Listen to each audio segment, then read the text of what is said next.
ప్రపంచవ్యాప్తంగా కరోనా కోరలు విప్పుతోంది, కాటేస్తోంది, కాటికి పంపిస్తోంది. ప్రపంచవ్యాప్తంగా 1,00,000కు పైగా కేసులు నమోదయ్యాయి. మళ్ళీ ఒక బిగ్గెస్ట్ బ్రేకింగ్ న్యూస్ తో కరోనాకు సంబంధించి అప్డేట్ ముందుకు వచ్చాను. ఆంధ్రప్రదేశ్ రాష్ట్రంలో మరో 3 పాజిటివ్ కేసులు వచ్చిన నిర్ధారణ అయింది. తెలంగాణలో ఇప్పటికీ ఒక పాజిటివ్ కేసు ఉండగా ఆంధ్రప్రదేశ్ లో సుమారుగా ఈ రోజుతో కలిపి 6 కేసులు నమోదయ్యాయి. చాలా పెద్ద ఎత్తున డేంజర్ బెల్స్ మోగిస్తోంది. దేశవ్యాప్తంగా ఇప్పటికే సుమారుగా ప్రపంచవ్యాప్తంగా 1,00,000కు పైగా కేసులు నమోదైతే సుమారుగా 1,270 మంది మరణించారు. 1,270 మంది మరణాలు సంభవించాయి ప్రపంచవ్యాప్తంగా. ఇక మన భారతదేశంలో కూడా సుమారుగా 7 మరణాలు సంభవించాయి. సుమారుగా మన భారతదేశంలో కూడా 1000కి పైగా కేసులు నమోదయ్యాయి. ఎలా మారుతున్నాయంటే 2 రోజుల క్రితం నేను 250 కేసులు అఫీషియల్ వెబ్సైట్ ద్వారా చూస్తే ఈ రోజు కల్లా 1010 కేసులు నమోదయ్యాయి. అంటే ఒక 2 రోజుల్లోనే 1000 కేసులు. ఎలా పెరుగుతున్నాయంటే టెస్టులు చేసుకున్న వారు దాదాపుగా సంఖ్య పెరుగుతోంది. టెస్టుల సంఖ్య పెరిగినా కొలది ఈ కరోనా సంఖ్య కూడా పెరుగుతోంది. సో దీనికి సంబంధించి మీకు అథెంటిక్ ఇన్ఫర్మేషన్ ని నేను ఇవ్వబోతున్నాను. ఒకసారి మీకు అఫీషియల్ గా మీకు చూపించే ప్రయత్నం చేస్తాను. డెఫినెట్ గా ఇవన్నీ కూడా మిమ్మల్ని ఇబ్బందులకు గురి చేయొచ్చు, భయానికి గురి చేయొచ్చు, కానీ ఇవన్నీ కూడా చాలా పక్కాగా మీకు తెలియాల్సినటువంటి ఇన్ఫర్మేషన్. ఒకసారి మీకు అఫీషియల్ గా మీకు ఆ వెబ్సైట్ ద్వారా చూపించే ప్రయత్నం చేస్తాను. సో ఇండియాలో ఇప్పటి వరకు తాజా పరిణామాల ప్రకారంగా 12 మంది మరణించినట్టు తెలుస్తోంది. సో ఈ 12 మందిలో వివిధ రాష్ట్రాలకు సంబంధించిన వాళ్ళు. ఒకసారి అఫీషియల్ గా ముందుగా ఇండియా వైడ్ గా చూద్దాం, ఆ తర్వాత నేషనల్ వైడ్ గా వెళ్దాం. సో ఇండియా వైడ్ గా ఇది మీకు చూపించినటువంటి ఈ గ్రాఫిక్స్ చూడండి. ఇక్కడ యాక్టివ్ కేసుల సంఖ్య 1010.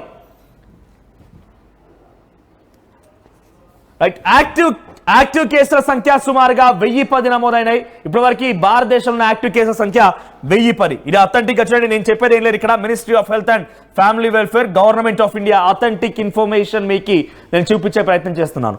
సో సుమారుగా 1010 కేసులు యాక్టివ్గా ఉన్నాయి. దీంట్లో మనం స్టేట్స్ వైడ్ గా చూస్తే కనుక ఇక్కడ స్టేట్స్ వైడ్ గా ఆంధ్రప్రదేశ్ లో 4 కేసులు. ఇంకా ఈ రోజు డేటా అప్డేట్ కాలేదు. ఈ రోజు యాజ్ ఆఫ్ 26 మాత్రమే, నిన్నటి వరకు మాత్రం డాటాలో ఇక్కడ రాసి ఉంది. ఈ రోజుతో కలిపితే సుమారుగా ఆంధ్రప్రదేశ్ లో 7 కేసులు నమోదయ్యాయి.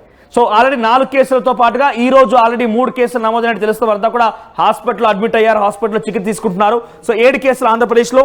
ఆ తర్వాత ఇటు ఛత్తీస్గఢ్ లో చండీగఢ్ లో 1 కేసు ఉంది. సో ఇక్కడ ఢిల్లీలో 99 కేసులు. ఇక్కడ 99 కేసులు అనేది పెరిగాయి.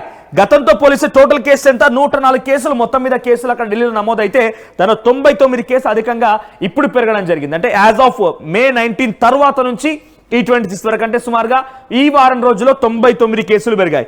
ఇక గోవాలో 1 కేసు నమోదైంది. గుజరాత్ లో 83 కేసులు. అంటే గతంతో పోలిస్తే అంటే 19 మేతో పోలిస్తే ఇప్పుడు ఏకంగా 76 కేసులు పెరిగాయి. హర్యానాలో 8 కేసులు పెరిగాయి. గతంలో 1 కేసు ఉండేది 19వ తేదీ రోజు. కర్ణాటకలో 47, 34 సంఖ్య పెరిగాయి. కేరళలో హైయెస్ట్. కేరళలో ఇక్కడ చూడండి స్టార్ కనిపిస్తోంది కదా, హైయెస్ట్ డేంజర్ బెల్స్ మోగిస్తోంది. కేరళలో డేంజర్ బెల్స్ మోగుతున్నాయి. కేరళలో సుమారుగా టెస్ట్ సంఖ్య పెంచింది ఇక్కడ ప్రభుత్వం. ప్రతి ఒక్కరిని కూడా టెస్ట్ చేసుకోమని చెప్పడంతోనే ప్రస్తుతానికి కేరళ రాష్ట్రంలో అత్యధికంగా ఎంత 430 కేసులు పెరిగాయి. కేరళ అత్యధికంగా 430 కేసులు నమోదయ్యాయి. ఇకపోతే మధ్యప్రదేశ్లో 2 కేసులు ఉన్నాయి. మహారాష్ట్రలో 210 కేసులు. ఆ తర్వాత రాజస్థాన్లో 13 కేసులు ఉన్నాయి. తమిళనాడులో 69. సో ముఖ్యంగా కేరళ, తమిళనాడు ఈ ప్రాంతాల్లో అయితే పెద్ద ఎత్తున టెస్ట్ల సంఖ్యను పెంచుతూ ఉన్నారు.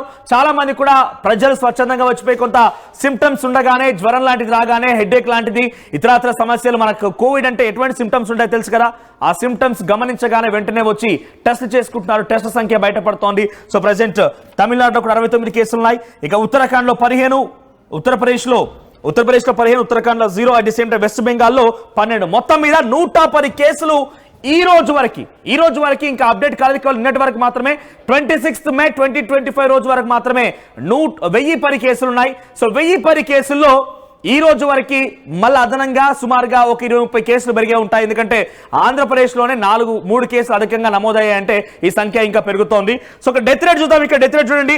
మహారాష్ట్రలో 3 మరణించారు. దాంట్లో ఒక 21 ఏళ్ల యువకుడు కూడా ఉన్నాడు. 21 ఏళ్ల యువకుడు మహారాష్ట్రలో మరణించినట్టు తెలుస్తోంది. ఇక కేరళలో 2 డెత్ కేసెస్ ఉన్నాయి. కర్ణాటకలో 1 డెత్. సుమారుగా 6 డెత్స్ ఉన్నాయి. ఈ రోజు కూడా తాజాగా మరొక 6 మరణించినట్టు తెలుస్తోంది. నేను చెప్తున్న ఈ డాటా నిన్నటి వరకు మాత్రమే, 26 మే 2025 వరకు మాత్రమే, సాయంత్రం 8 గంటలకు అప్డేట్ చేసిన డాటా ఇది. సో ఈ నేపథ్యంలో ఇంకా 6 కేసులు నమోదయ్యాయి. మొత్తం మీద ఇండియాలో 12 మరణాలు సంభవించాయి. ఇండియాలో 12 మరణాలు ఉన్నాయి. ఇక్కడ మీరు తెలంగాణ గురించి ఎక్సైట్ అవుతున్నారు కదా, తెలంగాణ మిస్ చేస్తాను. నేను ఇక్కడ మీకు చూపిస్తాను. తెలంగాణలో కూడా 1 కేసు నమోదైంది. తెలంగాణలో కూడా ఇక్కడ చూడండి, తెలంగాణలో 1 కేసు. సో తెలంగాణలో కూడా 1 కేసు నమోదైంది. పక్క రాష్ట్రం ఆంధ్రప్రదేశ్లో 7 కేసులు. ఇలా మన చుట్టుముట్టు కేరళలో 430 కేసులు, తమిళనాడులో 70 కేసులు, ఈ రకంగా మన చుట్టూరా కరోనా చుట్టుముడుతూనే ఉంది. ఇది ఇండియా వ్యాప్తంగా మీకు చెప్పేటువంటి ఇన్ఫర్మేషన్. ఒకసారి డైరెక్ట్ గా వరల్డ్ వైడ్ గా వెళ్తాం కనుక మనం వరల్డ్ వైడ్ డాటా చూద్దాం. సో వరల్డ్ వైడ్ డాటాలో ఇక్కడ చూడండి కేసెస్ సంఖ్య ఎక్కడ ఏం కనబడుతోంది. వరల్డ్ వైడ్ 28 డేస్ మే 11 రోజుది అప్డేట్ చేయబడింది. అంటే సుమారుగా ఇంకా 15 రోజులు డాటా లేదు. ఇక్కడ చాలా లేట్ గా అప్డేట్ అవుతుంది యాజ్ పర్ అఫీషియల్ ఇన్ఫర్మేషన్ ప్రకారంగా. సో ఇక్కడ 11 మే 2020 వరకు అప్డేట్ అయిన కేసుల్లో 28 డేస్ అంటే గత 11 మే 2025 నుంచి ప్రీవియస్ 28 డేస్ లో ఎన్ని కేసెస్ అంటే సుమారుగా 91,583 అంటే అటు ఇటుగా 1,00,000 కేసులు. ఇప్పటివరకు నాకు తెలిసి ఇలా సంఖ్య 1,00,000 దాటిపోయి ఉంటుంది. సో 28 డేస్ లో ఈ కేసెస్ నమోదయ్యాయి అంటే మరొక 15 రోజులు అంటే యావరేజ్ గా దీంట్లో హాఫ్ ఆఫ్ ది మనం వేసుకున్నా కూడా 45,000 కేసులు అంటే సుమారుగా 130,000 నుంచి 140,000 కేసులు ఇప్పటికే వరల్డ్ వైడ్ గా నమోదై ఉంటాయి.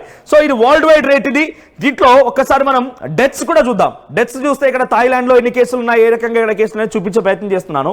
ఒకసారి ఇక్కడ మనం డెత్స్ వరల్డ్ వైడ్ గా డెత్స్ చూస్తే కనుక ఇక్కడ చూడండి as of 11th May 2025 previously 28 days calculate చేస్తే ఎంత 1220 మంది మరణించారు ప్రపంచవ్యాప్తంగా 1270 మంది. సో 1270 మంది మరణిస్తే దాంట్లో ఇప్పటికి మనం సుమారుగా 15 రోజులు కావస్తోంది. ఇది 11th May 2025 అంటే 15 రోజుల్లో సుమారుగా హాఫ్ ఆఫ్ ది పబ్లిక్ మనం వేసుకున్నా కూడా ఇదొక సంఖ్య 1800 వరకు చేరే అవకాశం ఉంది. సో ఇప్పటి వరకు ఆన్ అండ్ రికార్డ్ 1800 మంది ప్రపంచవ్యాప్తంగా మరణిస్తే 140,000 కేసులు నమోదయ్యాయి. దీంట్లో మరొక సంచలనం మీరు భయానికి గురయ్యేటువంటి ఒక వార్తని చెప్పబోతున్నది ఏంటంటే ఇక్కడ మ్యాప్ చూడండి. ఇక్కడ మ్యాప్ కనబడుతుంది కదా, ఇక్కడ ఇండియా ఇది. సో ఇది ఇండియా. ఒక్కసారి ఇక్కడ ట్యాప్ చేసి చూపించే ప్రయత్నం చేస్తారు. థాయిలాండ్, ఈ థాయిలాండ్ లో ఈ రోజు 22 కేసెస్. ఇక్కడ పక్కనే చూడండి ఒకసారి కేసెస్ సంఖ్య మనం చూస్తే కనుక ఇక్కడ కనబడుతుంది కదా, ఇక్కడ చూడండి. ఇక్కడ నేను ట్యాప్ చేస్తున్నాను కేసెస్ గురించి. థాయిలాండ్ ఎన్ని కేసెస్ ఉన్నాయి? 69,232 కేసులు. Thailand very close to India అంటే మనకి ఎంత డేంజర్ ఉందో అర్థం చేసుకోండి. Thailand is very close to India.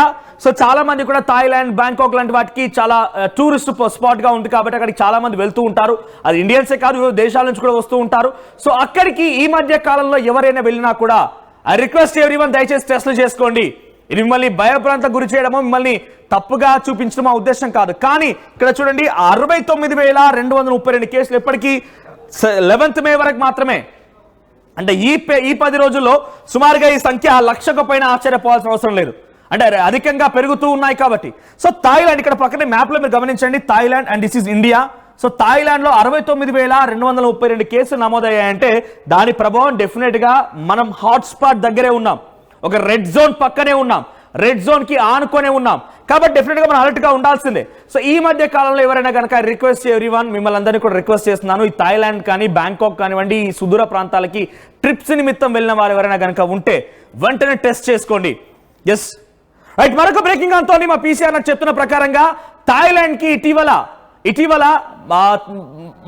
సంబంధించిన మాకు నియరెస్ట్ పర్సన్ ఒకరు, అంటే నియరెస్ట్ ఇన్ సెన్స్ మా ఆఫీస్ ఏం కాదు, మీరు ఆశ్చర్యపోకండి, బట్ మాకు తెలిసిన ఒక వ్యక్తి ఇప్పటికే థాయిలాండ్ తన ఫ్యామిలీతో పాటుగా ట్రిప్ కి వెళ్ళి వచ్చాడంట. సుమారుగా 4 రోజుల క్రితం నుంచి ఆయన తీవ్రమైనటువంటి జ్వరంతో బాధపడుతున్నాడు. సో అలాంటి వ్యక్తులు ఎవరైనా కనుక ఉంటే డెఫినెట్ గా మీరు ప్రికాషన్ తీసుకోండి, టెస్టులు చేయించుకోండి. సో ఎగ్జాక్ట్గా ఇది కోవిడ్ అని చెప్పలేను, మీరు టూరిస్ట్ స్పాట్కి వెళ్ళారు కాబట్టి కొంత అక్కడ వెదర్ చేంజ్ ఆ కండిషన్స్ కూడా ఉండే అవకాశం ఉంది కానీ ఇక్కడ కేసెస్ అధికంగా ఉన్నాయి కాబట్టి మీరు డెఫినెట్ గా అలర్ట్ గా ఉండండి, మీరు కొంత టెస్టులు చేసుకోండి. అట్ ద సేమ్ టైం ఇంత హాట్ జోన్ లో ఉన్నాం మనం. మీరు గమనించండి, ఇటు మనం తెలంగాణ, ఆంధ్రప్రదేశ్ చూసుకున్నా కూడా కేరళలో ఎటువంటి సిచ్యువేషన్ చూసారు కదా. సో కేరళ విషయానికి వస్తే 430 కేసులు, very near by to Telangana and Andhra Pradesh. ఆ తర్వాత తమిళనాడు చూద్దాం. సో తమిళనాడులో 69 కేసులు. సో కర్ణాటక చూద్దాం ఒకసారి. సో కర్ణాటకలో సిచ్యువేషన్ ఎలా ఉంది చూస్తే కనుక కర్ణాటకలో కూడా 47 కేసులు. అంటే చుట్టూ మన స్టేట్స్ 2 తెలుగు రాష్ట్రాల చుట్టూ కూడా హాట్ స్పాట్సే ఉన్నాయి, ఎక్కడ తక్కువ కేసులు నమోదు కాలేదు. ప్రతి చోట సుమారుగా 100లకు పైగా కేసులు నమోదయ్యాయి. అంటే ఇక్కడ 2 తెలుగు రాష్ట్రాలు కూడా ఎక్స్ట్రీమ్ హాట్ జోన్ లో ఉన్నాయి. 2 పక్కనే మన హాట్ స్పాట్స్ ఉన్నాయి, అటు కేరళ, తర్వాత తమిళనాడు, కర్ణాటక, ఇవి చాలా కీలకమైన ప్రాంతాలు అక్కడ ఉన్నాయి. ఇక గోవా విషయానికి వస్తే కూడా గోవాలో ఇప్పటి వరకు అయితే కేవలం 1 కేసే నమోదైంది. సో గోవాలో పెద్దగా టెన్షన్ ఏం లేదు. కానీ మహారాష్ట్రలో కూడా టెన్షన్ ఉంది. ఆ మహారాష్ట్రలో కూడా సుమారుగా ఇక్కడ మన మహారాష్ట్ర సిచ్యువేషన్ కనుక చూస్తే అక్కడ కూడా సుమారుగా మహారాష్ట్రలో 210 కేసులు. సో అటు ఇటుగా మన తెలుగు 2 రాష్ట్రాల చుట్టూ at the same time India చుట్టూ హాట్ స్పాట్స్ ఉన్నాయి. థాయిలాండ్లో 69,000 కేసులు కేవలం మే 11 వరకు నమోదైతే ఇప్పటివరకు అది సుమారుగా 1,00,000 చేరే అవకాశం కూడా ఉంది. సో ఇటు తెలుగు రాష్ట్రాలకు సంబంధించి కూడా మన చుట్టూ కేరళ, తమిళనాడు, ఆ తర్వాత కర్ణాటక, మహారాష్ట్ర, గోవా ఈ ప్రాంతాలు మొత్తం కూడా, ఆంధ్రప్రదేశ్ లాంటి రాష్ట్రాల్లో కూడా 7 కేసులు నమోదయ్యాయి. చుట్టూ హాట్స్పాట్సే ఉన్నాయి. సో దయచేసి ఐ రిక్వెస్ట్ ఎవ్రీవన్, ప్లీజ్ దయచేసి మాస్క్ ధరించండి. ఇకనైనా కూడా మనం గతంలో ఉన్నటువంటి ఆ అనుభవాలని దృష్టిలో ఉంచుకొని తగు జాగ్రత్తలు ఇప్పటి నుంచి తీసుకోకపోతే కనుక డెఫినెట్గా ఇబ్బంది పడతాం. లాక్డౌన్ లాంటిది మళ్ళీ రాకుండా ఉండాలి. మన తోటి స్నేహితులు కానివ్వండి, మన కుటుంబీకులు కానివ్వండి, మన ఇంటి పక్కన చుట్టుపక్కల ఎవరైనా కూడా చాలా సేఫ్గా ఉండాలి. ఎటువంటి అనారోగ్య బారిన పడకుండా ఉండాలంటే కనుక మీరు తగు జాగ్రత్తలు తీసుకోవాల్సిందే. మాస్క్ ధరించండి, శానిటైజ్ చేసుకోండి. బయటికి వెళ్ళి వచ్చిన తర్వాత హైజీన్ అంటే మిమ్మల్ని మీరు ఫ్రెష్ అయిన తర్వాతనే డెఫినెట్గా మీరు తగు జాగ్రత్తలు తీసుకొని చిన్నపిల్లల్ని లేదా ముసలి వాళ్ళని కలవాల్సి ఉంటుంది. లేదంటే వాళ్ళు, ఎందుకంటే అక్కడ నేను చెప్తున్నా అంటే కోమార్బిడ్స్ అంటే ఇక్కడ కేవలం వారంతా కూడా ఆల్రెడీ ఇమ్యూన్ డిఫిషియన్సీలో ఉండుంటారు.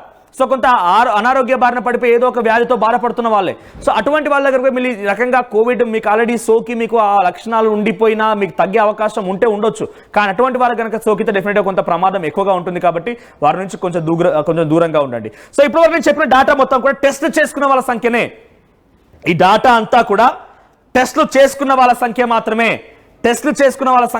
ఈ రకంగా ఉంటే టెస్టులు చేసుకోకుండా జ్వరాన బారిన పడిపోయి హెడ్ఏక్స్తో, కోల్డ్తో రకరకాల ఇబ్బందులు పడుతున్నటువంటి టెస్టులు చేసుకోకుండా ఇంకా ఉండిపోయిన వారి సంఖ్య ఇంకా ఎక్కువగానే ఉంది. వారంతా కూడా స్వీయ నియంత్రణలో ఉండి వారంతా వారు కాపాడుకునే ప్రయత్నం మీద చేస్తూ ఉంటారు. వాళ్ళంతా బయటికి ఎక్స్పోజ్ అయిపోయి నాకు కోవిడ్ వచ్చిందనేటువంటి విషయాన్ని ప్రజలకు తెలిస్తే నన్ను ఎలా చూస్తారని ఒక బాధతో వారంతా ఇంట్లోనే మగిపోయి ఉంటుంటారు. కానీ డెఫినెట్గా దయచేసి మీకు అటువంటి సిమ్టమ్స్ ఉంటే పర్లేదు. Covid it's a pandemic. ఒకరికి వస్తుంది, ఒకరికి రాదనేది ఏం లేదు. గతంలో మనం మొదటి సందర్భంలో ఎక్స్పీరియన్స్ లేదు కాబట్టి అది కేవలం కొంత రోగనిరోధక శక్తి తక్కువగా ఉన్న వాళ్ళకే వస్తుంది, ఈ వ్యాధులు ఉన్న వాళ్ళకే వస్తుందని చెప్పి రకరకాలుగా స్పెక్యులేషన్స్ వచ్చాయి. కానీ ఇది పాండమిక్. దృఢంగా ఉన్న వస్తుంది, ముసలి వాళ్ళకి వస్తుంది, చిన్నపిల్లలకు వస్తుంది, పెద్దవాళ్ళకి వస్తుంది, ప్రతి ఒక్కరు వస్తుంది. మీరు అవమానపడిపోయి ఏదో నాకు వచ్చిందనగానే భయపడాల్సిన అవసరం లేదు. వెంటనే మీరు టెస్ట్ చేసుకోండి. పాజిటివ్ రాగానే దాన్ని ఎలా ఓవర్కమ్ చేయాలనేది డైట్ ప్రికాషన్స్ కానివ్వండి, మెడిసిన్స్ కానివ్వండి, సంబంధిత డాక్టర్ నుంచి ఎప్పటికప్పుడు సలహా సూచన తీసుకోవాల్సిన అవసరం అయితే ఉంటుంది. సో గతంలో మాదిరిగానే సేమ్ సిమ్టమ్స్, మైల్డ్ ఫీవర్తో స్టార్ట్ అయిపోయి హెడ్ఏక్, కోల్డ్, ఆ తర్వాత టేస్ట్ పోవడం, రెస్పిరేటరీ సిస్టమ్ దెబ్బతినడం అన్నీ కూడా జరుగుతూ ఉంటాయి. బేసిక్గా మనం కోవిడ్ అనగానే లంగ్ ఇన్ఫెక్షన్ అంటూ ఉంటాం. కానీ లంగ్ ఇన్ఫెక్షన్ కాదది, మన లంగ్స్ లో బ్లడ్ క్లాట్ అవుతూ ఉంటాయట. సో క్లాట్ అవ్వడం వల్లనే రెస్పిరేటరీ సిస్టమ్ దెబ్బతింటుంది. ఆ తర్వాత చాలా తీవ్రమైనటువంటి వ్యాధులు సోకుతూ ఉంటాయి. ఇది కోవిడ్ అంటే కేవలం కోవిడ్ మాత్రమే కాదు, ఆ రోగనిరోధక శక్తి పైన ఎప్పుడైతే కోవిడ్ చాలా బలమైనటువంటి దెబ్బ కొడుతుందో ఆ తర్వాత డెంగ్యూ, మలేరియా, ఈ వివిధ వ్యాధులు మొత్తం కూడా ఒకేసారి సోగిపోయి మనిషిని క్షీణపరుస్తాయి, మనిషిని కొంత బలహీనంగా చేస్తాయి. ఆ తర్వాత ఈ రకమైన ప్రమాదం బారిన పడవచ్చు. సో నేను చెప్తున్నటువంటి ఈ డాటా అఫీషియల్ డాటానే. ఇక్కడ మిమ్మల్ని భయభ్రాంతులకు గురి చేయడం కానివ్వండి, ఇబ్బంది పెట్టే ఉద్దేశం మాకు లేదు. చాలా అథెంటిక్గా WHO ఇచ్చినటువంటి రికార్డ్స్ ప్రకారంగా వరల్డ్ వైడ్గా ఎటువంటి సినారీ ఉందో చెప్పే ప్రయత్నం చేశాను. ఆ తర్వాత మన మినిస్ట్రీ ఆఫ్ హెల్త్ ఇచ్చినటువంటి ప్రకారంగా ఇండియా వైడ్గా ఎటువంటి సినారీ ఉందో చూపించే ప్రయత్నం చేశాను. ఇది కేవలం టెస్టులు చేసుకున్న వారి సంఖ్య మాత్రమే. నేను పదే ఇక్కడ అడ్రస్ చేస్తున్నానంటే టెస్టులు చేసుకోకుండా చాలా మందే ఉన్నారు ఇంకా కూడా. వాళ్ళంతా కూడా ఇప్పుడు టెస్టులు చేసుకుంటే మీరు ఆ సిమ్టమ్స్ కనుక ఫేస్ చేస్తే డెఫినెట్గా అవమానపడాల్సిన పని లేదు. బయటికి రండి, టెస్ట్ చేసుకోండి. మీ అంతటా మీరు స్వీయ నియంత్రణ చేసుకుంటే కొంత కంట్రోల్ చేయవచ్చు. ఈ కోవిడ్ని కొంత పక్కదారి పట్టించవచ్చు, దాన్ని పారద్రోలవచ్చు. సో ఇది ఆల్రెడీ ఎంట్రీ ఇచ్చింది, ప్రపంచ దేశాలని మళ్ళీ వణికిస్తోంది. థాయిలాండ్ లాంటి ప్రాంతాల్లో 70,000కు పైగా కేసులు నమోదు అవ్వడం చూస్తూ ఉంటే ఇది డెఫినెట్గా మరోసారి డేంజర్ బెల్స్ మోగిస్తుందని చెప్పాలి. ఈసారి వచ్చినటువంటి ఈ వేరియంట్ చాలా ఎఫెక్టివ్గా ఉంటుంది. డైరెక్ట్గా హార్ట్ అటాక్స్ కి దారి తీయొచ్చు, హార్ట్ డిసీజెస్ కి దారి తీయొచ్చు అని చెప్పి ఎక్స్పర్ట్స్ చెప్తున్నారు. అటువంటివి మనకు తలెత్తకూడదు అంటే కనుక డెఫినెట్గా ప్రికాషన్స్ తీసుకోవాల్సిందే. ఈ సంఖ్య బట్టి చూస్తుంటే మనం ఎంత అలర్ట్గా ఉండాలో చాలా క్లియర్ అర్థమవుతుంది కదా. మన చుట్టూ హాట్ స్పాట్సే ఉన్నాయి. కేరళ, కర్ణాటక, తమిళనాడు లాంటి ప్రాంతాల్లో అత్యధికంగా కేసులు నమోదవడం చూసాం ఈ యొక్క వారంలో. సో సుమారుగా 100కు పైగా కేసులు నమోదాయి. మినిమం 100 కేసెస్ ఉన్నాయి ఆ స్టేట్స్ లో. ఆ తర్వాత మన పక్క దేశం అయినటువంటి థాయిలాండ్ లో కూడా, ఇక్కడ మీకు మ్యాప్ లో కనిపిస్తోంది కదా, ఇక్కడ చూడండి చాలా క్లియర్ గా 69,232 కేసెస్ యాజ్ ఆన్ 11th మే వరకే ఈ కేసెస్ నమోదయ్యాయంటే ఈ రోజు వరకు సుమారుగా ఈ సంఖ్య 1,00,000కు చేరిన ఆశ్చర్యపోవాల్సిన పని లేదు. సో ఐ రిక్వెస్ట్ ఎవ్రీవన్, మళ్ళీ మిమ్మల్ని రిక్వెస్ట్ చేస్తున్నాను, ఇటువంటి డేంజర్ బెల్స్ మోగుతున్నాయి ప్రపంచవ్యాప్తంగా. కాబట్టి అలర్ట్గా ఉండాల్సిన అవసరం అయితే ఉంది. తగు జాగ్రత్తలు తీసుకోవడంతో పాటుగా కొన్ని బాధ్యతయుతమైన సిచ్యువేషన్ కూడా. ఎందుకంటే ఒకరికి కోవిడ్ వచ్చిందనగానే వారిని అవహేళన చేయడమో, వారిని ఏదో చిన్నగా చూడడమో, వారిని టచ్ చేయకుండా ఉండడం, వారు ఆ ఇంటి దగ్గర నుంచి దూరం, ఇలా కొన్ని సిచ్యువేషన్స్లో గతంలో మనం ఎక్స్పీరియన్స్ చేశాం కదా. సో అలా చేయడం వల్ల ఏమవుతుందంటే మెంటల్గా కూడా ఆ పేషెంట్స్ అంతా కూడా కొంత సిక్ అవుతూ ఉంటారు. మెంటల్గా కూడా వాళ్ళకి ఆ స్టెబిలిటీ పోతుంది. నన్ను చాలా దూరంగా చూడడము, ఈ రకంగా కించపరిచే విధంగా చూడడం అంటే కూడా జరుగుతూ ఉన్నాయి. సో అటువంటిది ఏం పర్వాలేదు, అటువంటి పెద్దగా కించపరిచే విధంగా చూడాల్సిన అవసరం అయితే లేదు, వారిని అవమానంగా చూడాల్సిన అవసరం అయితే లేదు. కోవిడ్ ఇట్స్ ఎ పాండమిక్, ఎవరిని చూడదు, అందరినీ ముచ్చెమటలు పట్టిస్తుంది. కొంత ఏమరపాటుగా ఉన్నాము, అహంకారంతో ఉన్నాం కనుక అనుకుంటే కనుక డెఫినెట్గా కోవిడ్ అన్నేం చేస్తుందంటే నేను చాలా స్ట్రాంగ్గా ఉన్నా, నాకేం కాదు అనే అహంకారం కనుక పోతే పెద్ద పెద్ద వాళ్ళని మెడలు వంచేసింది కరోనా అనేది. సో ఈసారి అటువంటి అహంకారం పనిచేయదు, దయచేసి అలర్ట్గా ఉండండి. ఈసారి వచ్చింది LF7 N.1.8.1 అనేటువంటి ఈ వేరియంట్స్ చాలా ప్రమాదకరమైన డైరెక్ట్గా